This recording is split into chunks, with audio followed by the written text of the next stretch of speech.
Welcome everybody. It's your boy MarkN MUFC fan, and you know what it is. Smash the likes, subscribe. We are here because, guys, we're going to be discussing who's going to come out on top tomorrow night. You know it's the biggest game of the Premier League right now. Monday Night Football. Manchester United is on the scene, and of course, guys, even though everyone knows I may not have much faith in the manager as we speak, I am a Man United fan, a positive fan of that, and I do think Man United will come out on top tomorrow. And I'm here to give you a little bit of insight. As you can see, my progressive starting lineup is in the building. I will also construct it so that you guys will get a picture of the players that I'm talking about. I'm thinking might be deserving of a start because guess what, guys?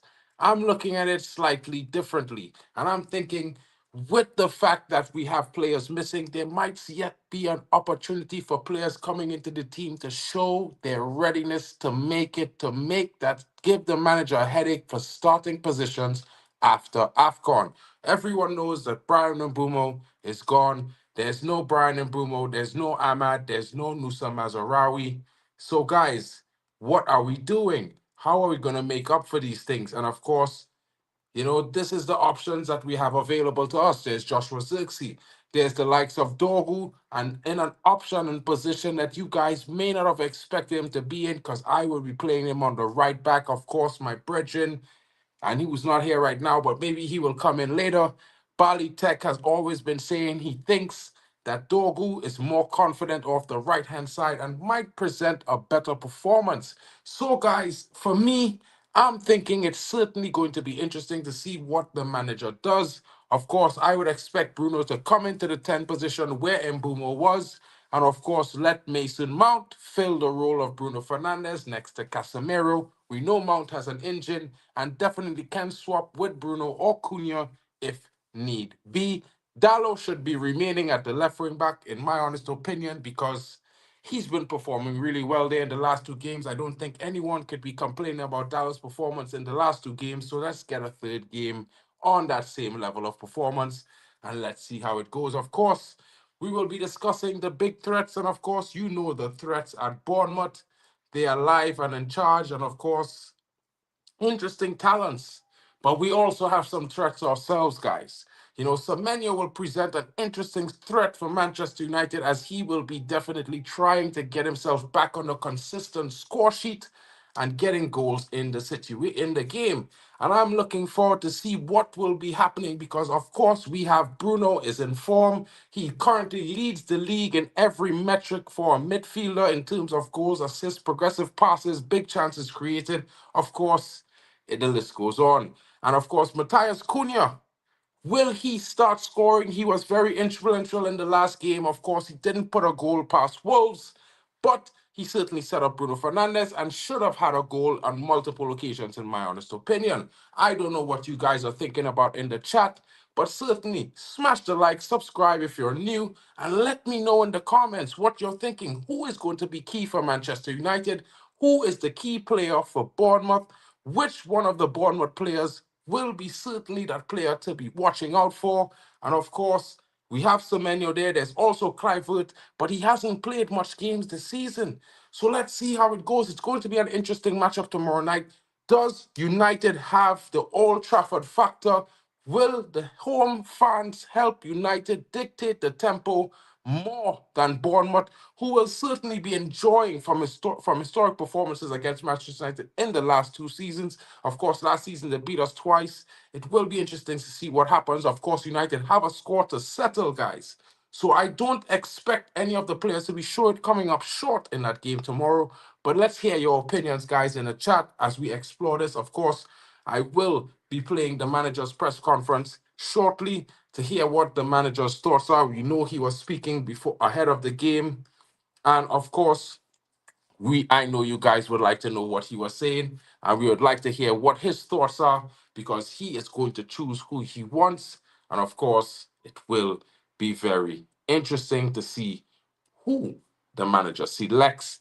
Because at the end of the day, yeah, it's a game I think Man United must win. And of course, we look forward to see what Amarim's performance will be.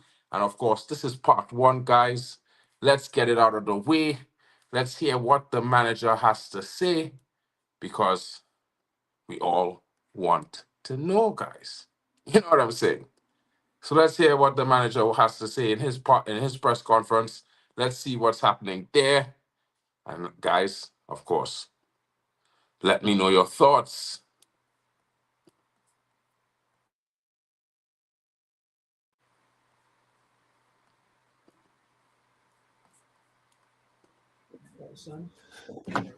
Hi.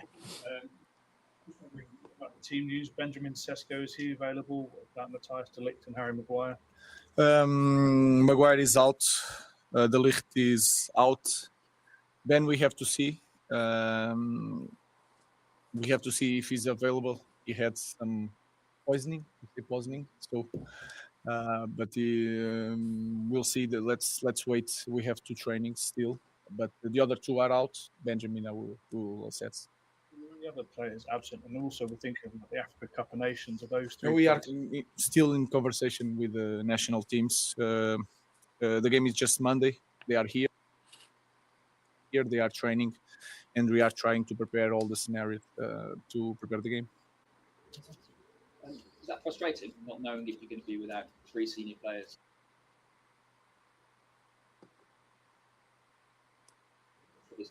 It's frustrating, but at the same time, nobody knows who is going to play. So it's a good thing, I think. So we have players to cope with everything, and that is something with a long week. You can see a lot of things and work on several stuff to prepare the game. Interesting comments there. Matt, when you arrived, you said he was one of the players you're really looking forward to work with. And obviously now he's back from injury, and the stats suggest that when he's in the team, you win far more games than you do when he's out of the team. How important has he been to what you're trying to do? I think it's hard to make that connection. Is a fact, but it's not just that. We have to look at the way the game was. But he's a very, very smart player. He's really technical, because sometimes to be a technical player is not just having fun with the ball, is the quality of the pass, the reception, how to receive the ball. In these things, he's really smart. He can balance our team quite well. So he's a very good player. Just in terms of the Africa Cup of Nations players, when do you expect to get told? And will it be all at the same time? Because Lou starts earlier than Brian and I don't know if it's going to be the same situation, like you said. It depends of the games of the every national team has his ideas, their ideas about when they want the players. I expect today to have a decision, or maybe tomorrow. And of course, this guys, you know, this was on Friday. All the players available to choose the best team to start the game. And just with the Lit in particular, you were hopeful that he would Big up Compose. Now he's not. What is the nature of the problem, and how long is that? I think he has something in his back. I don't know for sure. And sometimes you see it's not a big injury, because he finished the game quite well against Crystal Palace, but he has some pain. So you sometimes think he's going to solve during this week, but sometimes he feels a little bit pain, and we have to be careful with that. Ruben, you've always talked about the next game being the next challenge. How big a challenge is Bournemouth? I think he's a top team, top manager with a special player. Iraola. So I think he's. I don't look at I don't look to the results. I look the way they face every opponent. They press really strong. They are really direct in the game. They can play with the different options in front, and that give us a lot of options to work to prepare the game. So I expect again one Premier League game that is really tough. I mean, but we need to win. Expect it to be tough, guys. You know that, and that is the goal. Recent results haven't gone Andoni Iraola's way, but what have you made of what he's done at that football club? Special. I think the way they play the game like a big team. What he's doing for some players, that I think he's improving some players, and you can look at that team and it looks for several players that can play in the high level, and that is an amazing job by the manager. Guys, I couldn't say that better myself about Andoni Iraola, guys, because you know this is a manager that I told, man, he's very, very interesting. Of course, it does, make give the notice that I probably would like this manager maybe a bit more than the manager that we have, but I just think it's a matter of preference on stylistic of manager. But at the end of the day, it is what it is, guys. I think it's an interesting contest against Bournemouth that faces us. As like Campos say, we need 3 points, must get a win. We're not sure to get points against Villa and Newcastle. I would say slightly that I think the Villa challenge for Man United is not one of those games that we usually have to worry about. We usually beat Villa. It's usually a big game for Villa when they do scrape a win against Man United. And yes, they probably have beaten us last season, but I expect United, even against Newcastle this season, to probably find a way to win.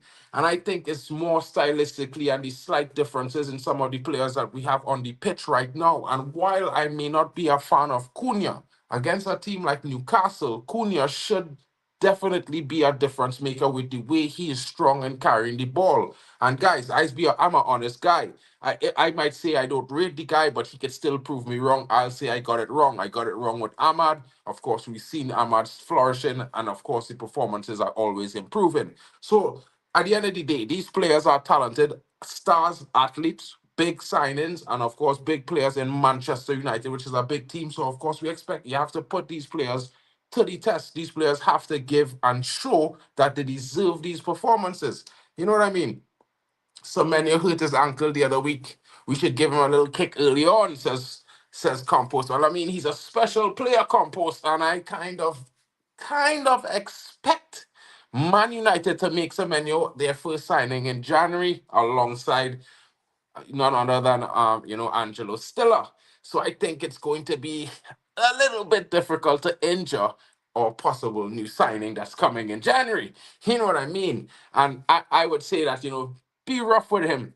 Make sure and put him off his game. But this is why you keep Dalot on the left wing back and you put Patrick Dorgu on the right hand side. And a lot of people might be looking at me like, yo, Mark, Dorgu on the right hand side.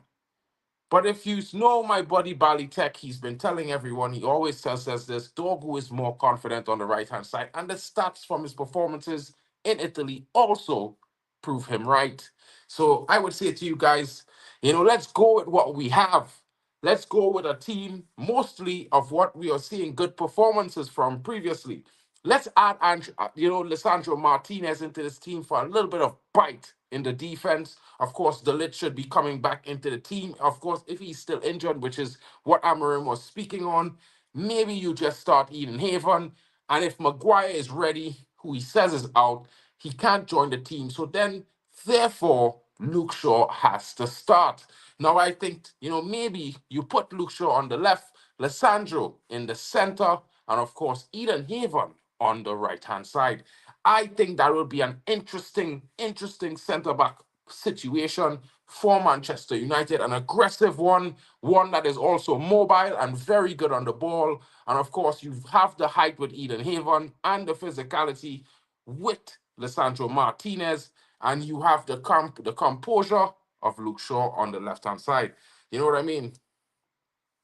The problem is the man. This interview was on I believe on Friday, my bro. So I believe as of today they are all at AFCON because I was checking it out and then Bumo has been ruled out. He is gone to AFCON. So I guess the AFCON team said to Man United, we need our stars. They are stars of our team. We expect to win this tournament for Cameroon, the likes of Ivory Coast as well.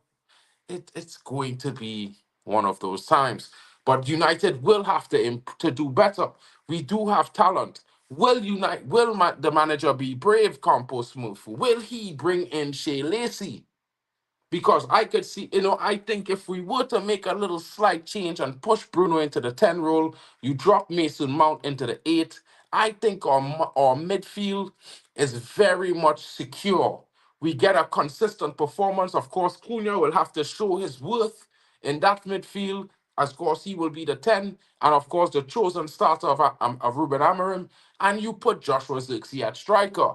I think the biggest thing is keeping Dalot at left wing back where we've seen consistent performances. You know what I mean? Then you have the slight changes to the defense. You have Luke Shaw coming in. You have Eden Haven pushing to the right. You're going to be slotting Lisandro Martinez into a central position, which he should be comfortable with, playing left centre back many times before. You know, just will be more in an inside role, like if he was playing in a back four, which makes it easier for him to adapt there. And then you just put Dorgu on the right. And if you're not willing to play Dorgu, bring Shea Lacey in, guys. Hear me out. If there's one thing Man United fans could accept, is a youngster, and a youngster who we all know is very good at attacking, very creative, good on the ball. Of course, he may not be up to the yet physical challenge, but when is he ever going to be there? Is there always a perfect time to introduce young talent? Are we always going to always wait for the perfect, stable Man United team to bring in a talent, or are we going to give them that chance because they've been preparing all their lives for this in the academies? So I would say to you guys, let's be daring. Let's take the challenge. Let's go for it, guys, because at the end of the day, what do we have to lose? What really do we have to lose, guys?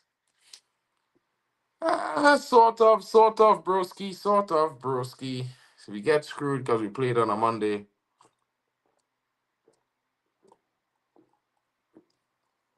It's going to be interesting. You know what I mean? 4-1 up versus Wolves, you won't get many chances to play the youth. And this is another argument I would have, guys. And while we're not going to hold it to the manager right now because, of course, he had a terrible season last season, so I think he'll be so focused on maybe trying to stick with the senior players who've been there and done it to get him results. Yeah, it's one of those things. While we on top of it, you could get jail in Germany for question 1 World 2 history. Okay, cool, bro. Good to know. This is a football channel. We're talking about yeah, Man United winning, my brethren. Big up to you. We're not questioning anything about World War II in this current moment. Yeah. So big up to you, my broski. Shout out to Sanson in the building. I know the Chelsea fans happy this weekend. You know, smashing win. Cole Palmer scored some goals. You know what I'm saying? But this is Man United moment, my brother. You know, tomorrow after the game, come to the Premier Roundup on Tuesday. You know, you could banter all they want and support Chelsea. That's the stream where we encourage all the fans from all the clubs to join us and support their club, give their chest for their weekend's performances. But right now, my brethren, you know what I mean? What do you think about Man United's chances against Bournemouth as a Chelsea fan? Let me know, son. I think Man United have a very good chance. I don't know about you guys, but you know, I think the chances improve because the likes of Joshua Zirkzee, he's been getting some game time. I think he's been improving in his performances, and I think he's only going to get better. Something quite like last season. And, you know, while Benjamin Sesko is unavailable for a match yet, he's already back in training. So it will be interesting to see when he comes in how it works. Remember, there's going to be quite a few games, about 3 weeks, where our players will not be available for Man United selection. And that takes us into the end of January before they start returning from AFCON, hopefully without injuries. And that's going to be the complicated thing. Bournemouth don't park the bus, so it will suit us better. Thank you, Compost. I know a lot of people haven't been thinking about that. We struggle against low box, but not against teams that come at us. And having the likes of Joshua Zirkzee, Bruno, Mason Mount, Matthias Cunha, and possibly a confident Dogu on the right-hand side or a Shea Lacey if the manager really takes a big risk. I think it presents an opportunity for Man United to smash Bournemouth, not only on the counter, but after countering and scoring an early first goal, maybe scoring a second, severely hampering Bournemouth's will to attack in the first half, but putting them off on a shaky position and being able to probably come around and score a third goal before the half closes. I think Man United can possibly put themselves in a situation to get a probably 3-1, maybe another 4-1 win. We've found a taste for goals. Scoring goals is becoming a consistent thing for Man United. I don't think should be worried about scoring goals. I think we should be, you know, going out there and trying to score more goals because we are at home. Shout out to Irish Pet Terrier in the building, my brethren. How are you doing? If all is well, you know Man United will be doing well tomorrow. We are all here in support. And of course, before you guys say, let me know what you guys think. Bruno at the 10, guys. A masterpiece or risk? In my opinion, this is his best position. This is where Bruno thrives the most. And of course, he's already leading the league on creativity and stats, terms of assist, ball retention, passes. Maybe not ball retention. Let me not get ahead of myself. But, passes, big chances created. And I think that says a lot about Bruno Fernandes, who's actually playing out of position in the midfield where he's not really known to be a big player there. He's not the typical midfielder. He's an attacking midfielder. Of course he is, a number 10 for sure, but not a number 8, guys. So it's going to be very interesting. And like Ricky Red is coming in and chiming to say, 3 of our next 4 Prem games are at home. We need to make this count. Could we get our second 3-game win back-to-back in a row? And could we do it in front of the home fans? This is my question to you guys. Sun coming in here. United is not good this season. Everybody just bad. Arsenal nearly draw versus Wolves. No, brother. Arsenal paid Wolves to score 2 goals so that they can walk away winners. I mean, they need to be investigated for their PayPal, their Zella app, or even possibly their Cash App. You know what I mean? That everyone has American accounts sometimes these days. You need to have them checked. But what I'm saying to you, broski, is that you can't say that, because if Chelsea stumbled against Wolves or stumbles against Wolves, what are you gonna say then, my brother? This is why you shouldn't be criticizing the performances. I think a lot of teams, some of them are not as strong as they were last season, but then there are some teams that have slightly improved, but not because they sign players, just because the players that they have are more experienced in the system who have joined those teams last season. So it's not always as it seems, bro. This is the Premier League. And the Premier League, I keep telling everybody, it can't just be the number 1 league in name only. It has to be that it's the most competitive league. And even if our team is in 19th, I'm pretty sure that 19th place team will go to maybe the Portuguese league and finish top 3. You understand? So you guys can't, you can't bash the thing like that, guys. Come on, be real. The league is not high flying. I would agree on that, but I can't say it stinks, bro. Come on, Compost. It hasn't been such a bad watch. I see Liverpool, some teams getting upset, in big ways. I think those games were good games. There have been a lot of good games this season, guys. A lot of upsets. You know what I mean? And this is not because the teams that were expected to win just played poorly. The teams that they were facing came out and shocked them, in my honest opinion. Wolves versus boy, let me tell you something, yeah, bro. Or they would be shocked to see Wolves probably slap Sporting Lisbon. Yeah. Slap Benfica. Or they would be shocked, bro. I mean, who would have, bro? Come on, man. Or listen, I'm not trying to put down the Portuguese league, but it really only have 3 big teams. And Premier League teams, not like teams in Europe, bro. They don't they just make tactical changes in game multiple times.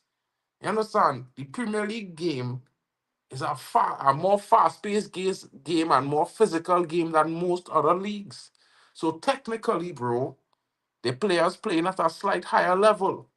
I mean, except for the real big teams in them other leagues, because they're real big teams, bro. It's different for giants, bro. It's different for giants. You know what I mean?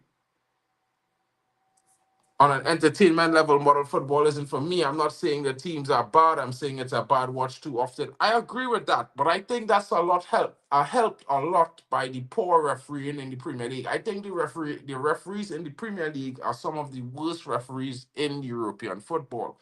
I think if you look around some of the leagues, even in La Liga, even in France, even in Italy, they have better refereeing and a better standard of refereeing than in the Premier League. I think there's too much indecisive decisions or too much interpreted decisions in different ways for the same rule from multiple different referees, and I think that takes away from the consistency of the game.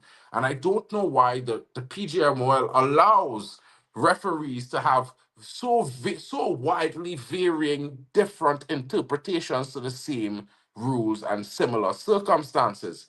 I think that's the biggest problem. Maybe that should change, and maybe by some way, some shape or form. I don't know how that's going to work. Maybe a petition needs to be written, but referees should have a consistent approach to every single rule in and every single circumstance in that can possibly happen in the game. I think it should be unanimous. I don't think each referee should have an individual interpretation. I think it should be generalized. So there's a consistency, and there's not a handball here today, and the same exact situation happens in a game on the other side of the city, and it's not a handball. I think that's nonsense. It changes the value of the game. So let's see how that goes. The league has been trash so far, but I'm enjoying Palace play plus Rio and around the team whole season. This is a good watch this season. It's going to get more interesting. There's some young Trinidadians getting promoted into teams as well. There's one at Wolves. There's another one coming through the ranks at Palace, not just Rio. You know what I mean? So it gets more interesting for a lot of small national teams like ours from the Caribbean and around the world that have players breaking into these major leagues and major teams. You know, Chelsea, £1 billion bottle jobs. They did win this weekend, bro. I don't think you should be laughing at them right now. They did lose. Shout out to my brethren, the Waffle Down in the building. Big up to you, broski. You know what I mean? Arsenal, yeah. Shout out to paying money for the win. Big up to you guys. You're not gonna always get a freebie, you know what I mean, on the house. Sometimes you're gonna have to work harder for it, bro. But like I said, if you can get the luck and still win those games, things happen. Yeah, bro, it gets nice. It's getting nice. You know what I mean? And I think all of these things, and as the next 2-3 years happen, we would see a lot more talent coming into our CONCACAF zone from Europe. And of course, you never know what could happen. Maybe, you know, JJ Gabriel thinks like Cristiano Ronaldo. I'm going to put Trinidad on my back and take them to multiple World Cups and possibly win a World Cup with one of the smallest nations in world football. You never know. I mean, like, you know, it would be a dream for us Trinis. You know what I mean? At the same time, some people would say it would never happen.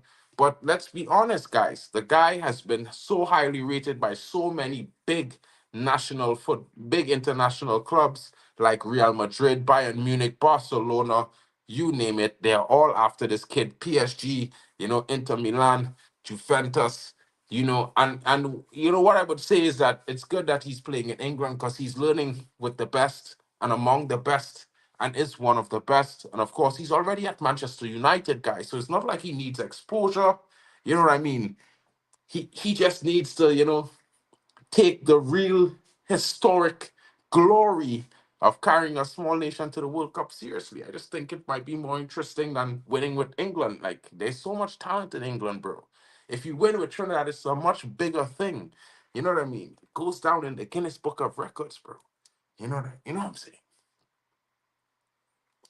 Bucks, I gotta, you know what I mean, bro?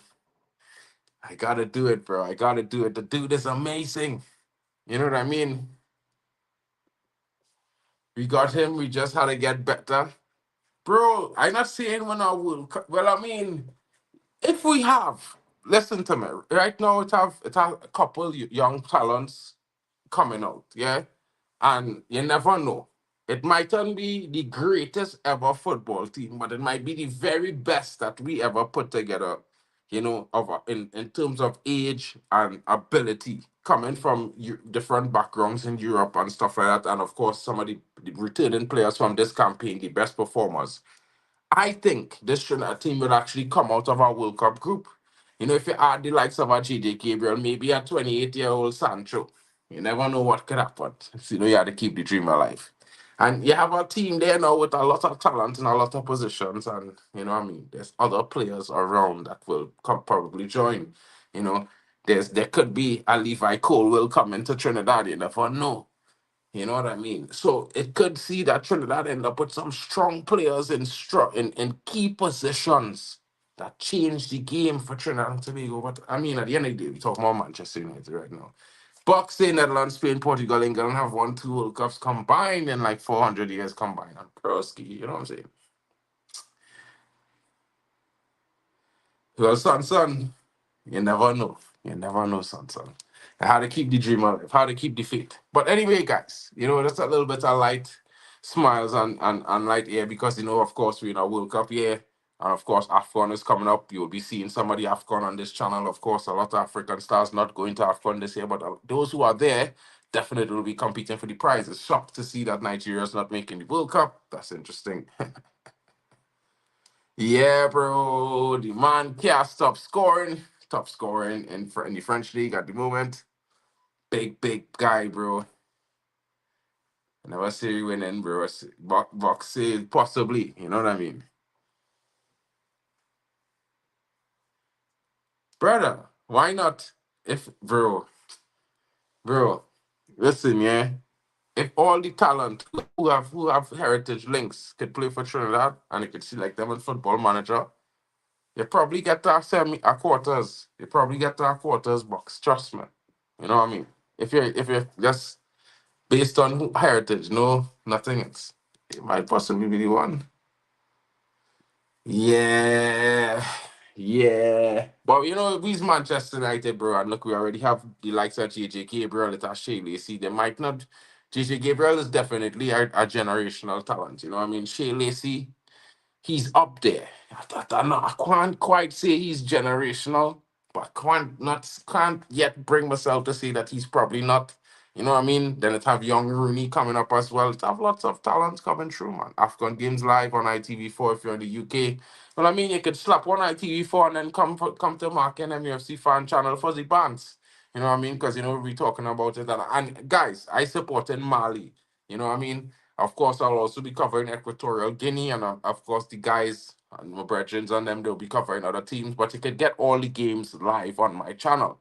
You know what I mean? It will have 2 games live at some days. Sometimes it will have 4 games live, depending on the time, sometimes 1. But all the AFCON games, you could get watch-alongs right here with your boy MarkN. Morocco will be interesting, bro. We'll do covering the live. We'll be doing a live watch-along for that game on Sunday. So come join your boy MarkN. We'll be giving some right talks about, our former player, Amrabat. And of course, Nusa Mazrari will be in the building, so you know how it goes. We'll be hoping that they get a good performance going. Of course, Man United needs to win tomorrow night first. You know what I'm saying? Yeah, we will see how it goes. We will see how it goes, Campos. Ghana make a World Cup, but can't make AFCON. Bomba clock. You know how it goes, Box. You know how it goes. You never know, bro. But we will see how it goes. Definitely. If DR Congo upset some teams there too, it will be interesting.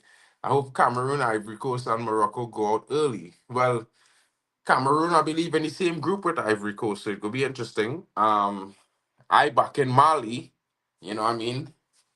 This brother, Nenny Dorgelis, I think he's an interesting left wing back option for Man United. I will be watching him. And of course, I hear some rumors it might be possible Sekou Kole might be called up to the squad.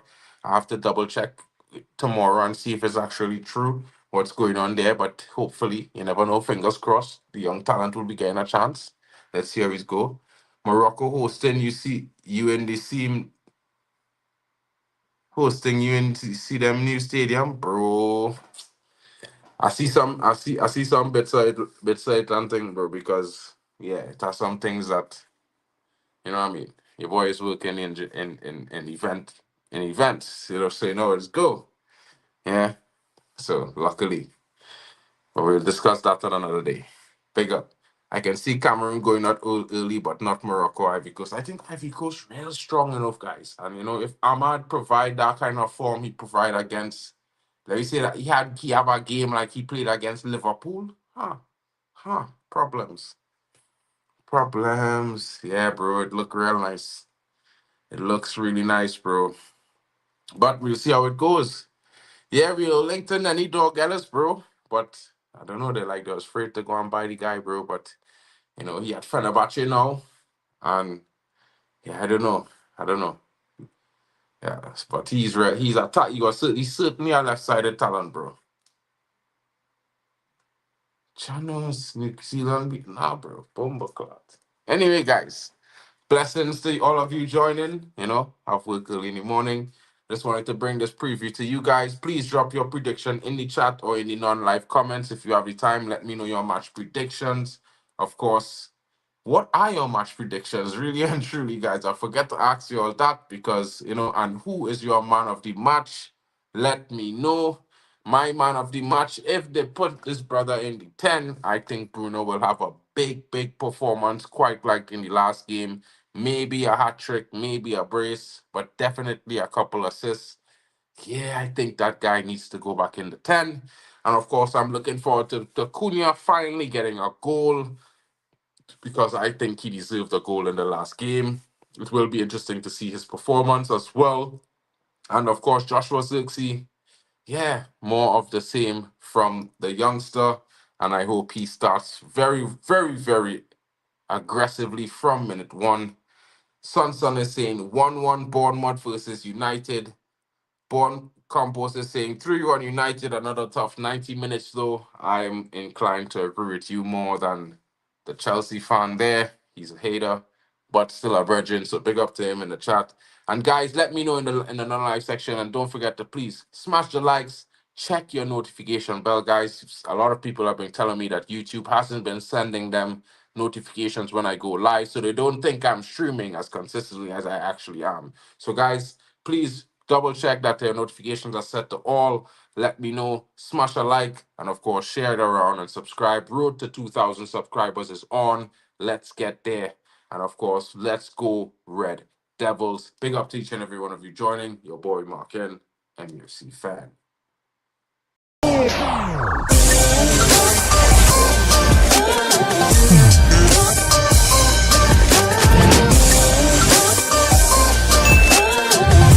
Baby.